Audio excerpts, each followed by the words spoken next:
누가복음 2장 11절 한 절 말씀입니다. 이 한 절 말씀도 전체적으로 잠깐 요약을 해보면 오늘 본문에서는 아기 예수님이 탄생하는 장면을 볼 수 있습니다. 그 앞에 천사가 양을 치는 목자들에게 나타나 온 백성에게 큰 기쁨의 좋은 소식을 너희에게 전하노라 말씀하시고 아기 예수가 세상을 구원할 그리스도이심을 선포하며 목자들이 천사의 말을 듣고 아기 예수가 탄생했음을 알고 베들레헴으로 가서 경배를 드리는 장면입니다. 11절 말씀 보겠습니다. 오늘 본문 말씀입니다. 네, 이거 딱 이렇게 보시잖아요. 집중하라고. 우리 방송에서 집중하라고 한번 보겠습니다. 오늘 다윗의 동네에 너희를 위하여 구주가 나셨으니 이렇게 말씀하고 있습니다. 이 말씀은 다윗의 동네에 즉 베들레헴에서 우리를 위해서 구주가 탄생하셨다고 누가 말했냐? 천사들이 목동들을 향해서 말씀하고 있는 장면이라는 것입니다. 누가복음 2장 8절에서 10절 말씀 보도록 하겠습니다. 2장 8절 보시면 그 지역의 목자들이 밤에 밖에서 자기 양떼를 지키더니 10절이요. 천사가 이르되 무서워하지 말라. 보라 내가 온 백성에게 미칠 큰 기쁨의 좋은 소식을 너희에게 전하노라 말씀하고 있다는 것이죠. 여기서 천사가 말한 오늘은 바로 구약에서의 말한 구원의 역사가 성취되는 날을 선포하고 있다는 것입니다. 지금 이 말씀은 오늘 살아가는 현재 우리에게도 적용이 된다는 것입니다.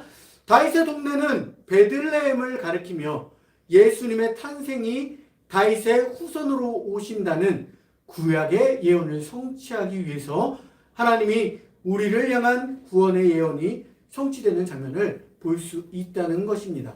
이것은 구약 성경 미가서랑 사무엘상에서 찾아보도록 하겠습니다. 미가서 5장 2절의 말씀 보겠습니다. 베들레헴 에브라다야 너는 유다 족속 중에 작을지라도 이스라엘을 다스릴 자가 내게로 나올 것이라. 그의 근본은 상고의 영원에 있느니라 라고 말씀하시고요. 사무엘상에서는요. 다윗은 유다 베들레헴 에브라 사람 이세라 하는 사람의 아들이었는데 이세는 사울 당시 사람 중에 나이가 많아 늙은 사람으로서 8 아들이 있는 중이라고 나와 있습니다. 자, 이렇게 다시 본문 들어갈게요. 구약의 예언을 성취하기 위해서 아기 예수의 탄생을 어디서 한다? 다윗의 동네, 즉 베들레헴이라고 정확히 말씀을 하고 있다는 것입니다. 그리고 아까 봤듯이 다윗의 자손에게서 예수 그리스도가 나오신다고 말씀을 하고 있다는 것이죠. 아기 예수의 탄생은 너희를 위하여, 여기서 너희를 위하여라고 말씀을 하고 있다는 것입니다. 즉 하나님께서 우리를 위해서 우리에게 구원자 메시아 예수 그리스도를 보내주셨다는 것입니다. 하나님께서는 그때도 지금도 앞으로도 우리를 위하여 계셨다는 것입니다. 우리를 사랑하고 계시기 때문에 우리의 죄로 인해 하나님과 가까워질 수가 없었어요. 그런데 예수 그리스도를 통해서 예수 그리스도가 우리의 죄를 대속해 주시고 십자가의 보혈로 인해서 우리가 하나님과 지금 가까워질 수 있었다는 것입니다. 요한복음 3장 16절 말씀을 보도록 하겠습니다. 요한복음 3장 16절은 다 함께 합독을 한번 하도록 하겠습니다.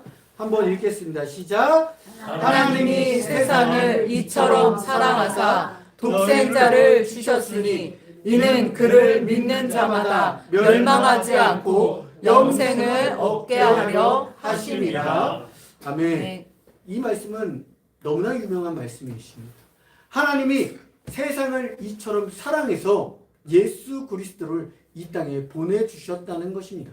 그래서 예수 그리스도를 믿으면 우리가 영생을 얻을 수 있다는 것입니다. 바로 아기 예수가 이 땅에 태어난 이유를 지금 이 요한복음 3장 16절을 통해서 알 수 있다는 것입니다. 그래서 우리가 예수 그리스도를 통해서 우리의 죄에서 구원받고 하나님과 영생을 함께 할 수 있다는 것입니다. 구주가 나셨으니 곧 그리스도 주시니라. 구주가 나셨으니 곧 그리스도 주시니라. 이 말씀 또한 구약에서의 말씀을 성취하시고 또 예수님을 아는 것이 바로 하나님을 아는 것이라 예수님께서 직접 말씀을 하고 계십니다. 일단 이사야 한 절 보시고 요한복음 찾아보도록 하겠습니다. 이사야 9장 6절에서 이는 한 아기가 우리에게 낳고 한 아들을 우리에게 주신 바 되었는데 그의 어깨에는 정사를 메었고 그의 이름은 기묘자라 모사라 전능하신 하나님이라 영종하시는 아버지라 평강의 왕이라 할 것임이라. 하나님께서 직접 우리의 육신을 입고서 태어나시는 아기로 태어난다고 말씀을 하고 있다는 것입니다. 이사야에서 한 아기가 우리에게 낳고 한 아들을 우리에게 주신 바 되었다 말씀하신 것처럼 예수 그리스도는 하나님께서 우리에게 보내주신 그리스도, 즉 구원자 메시아라는 것을 말씀하고 있다는 것이지요. 요한복음 14장 7절을 한번 보도록 하겠습니다. 예수님께서 친히 우리에게 이렇게 말씀을 하십니다.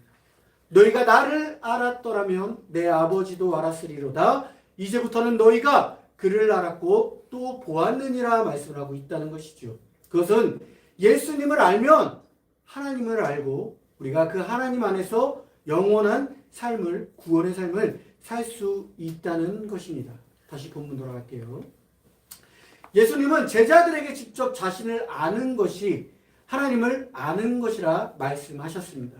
그래서 우리가 하나님을 알고 그리고 예수님을 알면 우리 안에 성령님이 계셔서 예수님과 하나님과 성령님이 하나됨을 우리가 알 수 있다는 것이지요. 예수님의 탄생은 구약에서부터 하나님께서 이미 우리를 위해서 준비해 놓으신 지금 현재이며 앞으로 나아갈 미래라고 얘기를 하고 있다는 것입니다. 아기 예수의 탄생은 하나님을 알고 예수 그리스도를 믿고 성령님을 따르기 위해 하나님께서 우리에게 보내주신 선물이라는 것입니다.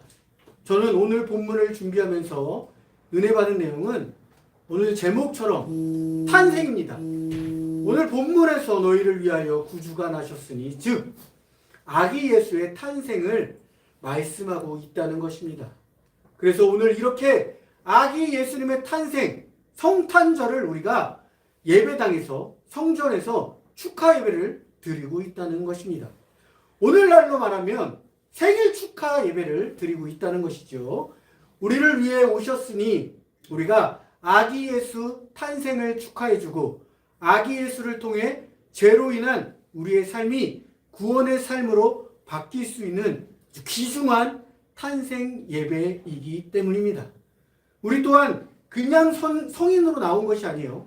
우리가 만들어져서 나온 것이 아니라 엄마 뱃속에 10달 동안 있다가 그 기다림 속에서 힘들게 세상을 나왔습니다. 우리의 탄생 또한 부모님이 기뻐하시고 할머니, 할아버지 그리고 그 외 친척들 또한 우리가 탄생했을 때 기뻐했다는 것입니다. 그 중에서 가장 기뻐하시는 분이 바로 오늘 예배의 주인공이신 예수 그리스도가 우리의 탄생을 가장 기뻐하셨다는 것입니다.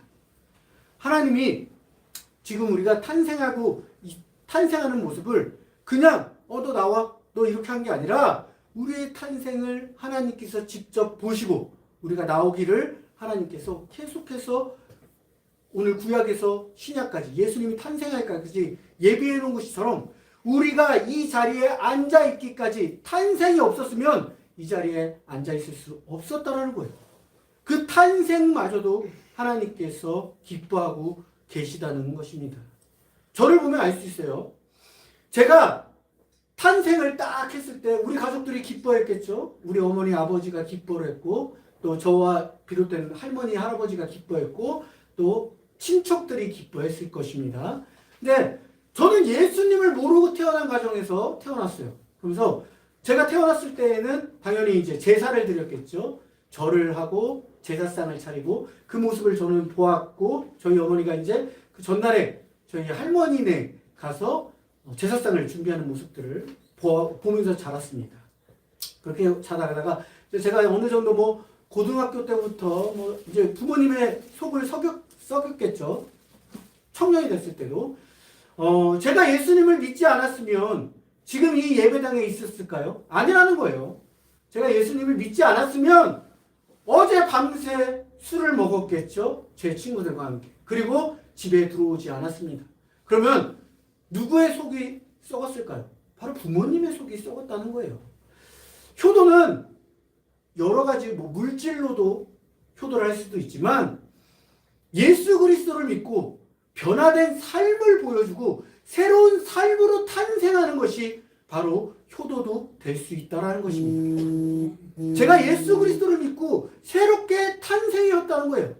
예전의 삶을 벗어버리고 새로운 삶으로 그리스도를 닮아가는 삶으로 탄생했다는 것입니다. 그래서 예전에는 제가 동생을 많이 때렸습니다. 회개합니다.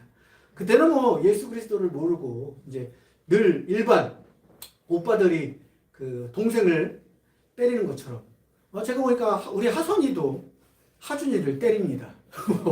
그거는 뭐 오빠라서가 때리는 게 아니라 여자든 남자든 위에 있으면 이게 동생을 이렇게 좀 잡으려고 하는 그런 게 있나 봐요. 그래서 동생을 저도 예전에 때렸는데 이제 예수를 믿지 않았다면 지금도 아마 동생하고 계속 다투면서 동생을 계속 때리지 않았을까 생각을 합니다.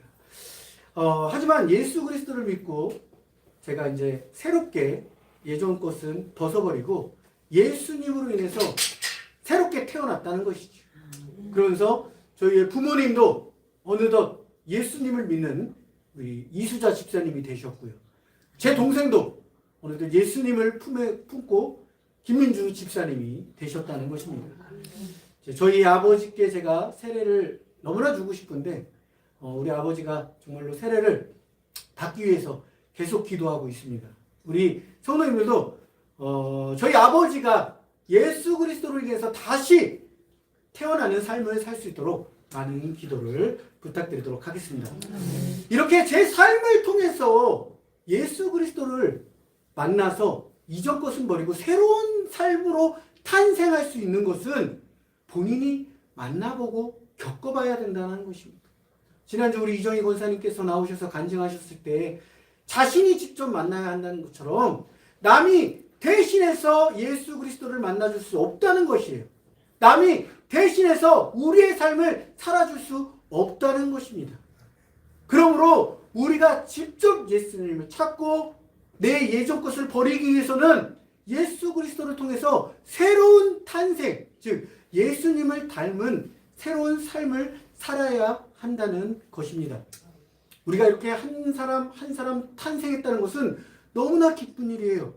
그런데 우리나라 자살률이 세계에서 1위입니다.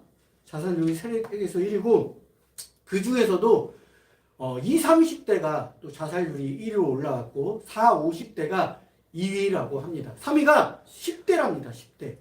이렇게 자살률을 제가 조사하면서 말씀을 보면서 조사했는데 우리나라가 이렇게 자살률이 다른 나라에 비해 압도적으로 높다고 합니다. 그건 뭐예요? 자기의 탄생을 비관하는 삶을 살고 있다는 것입니다. 하지만 탄생했을 때는 누구나 다 기뻐하고 감사하는 탄생이 되었다는 거예요. 특히 하나님께서 우리의 탄생을 기뻐하셨다는 것입니다. 아기 예수가 탄생했을 때 우리에게 평강의 왕으로 오셨다고 합니다. 그런 것처럼 우리가 탄생했을 때 우리의 부모님들도 기뻐하시고 주위 사람들도 기뻐하셨지만 하나님께서 우리의 탄생을 기뻐하셨다는 것입니다. 그러기 위해서 우리가 정말로 지금 내가 살고 있는 나의 탄생이, 나의 삶이 예수 그리스도로 인해서 다시 한번 새롭게 태어나는 탄생의 삶이 되시길 주님의 이름으로 기도하겠습니다. 아멘. 기도하겠습니다.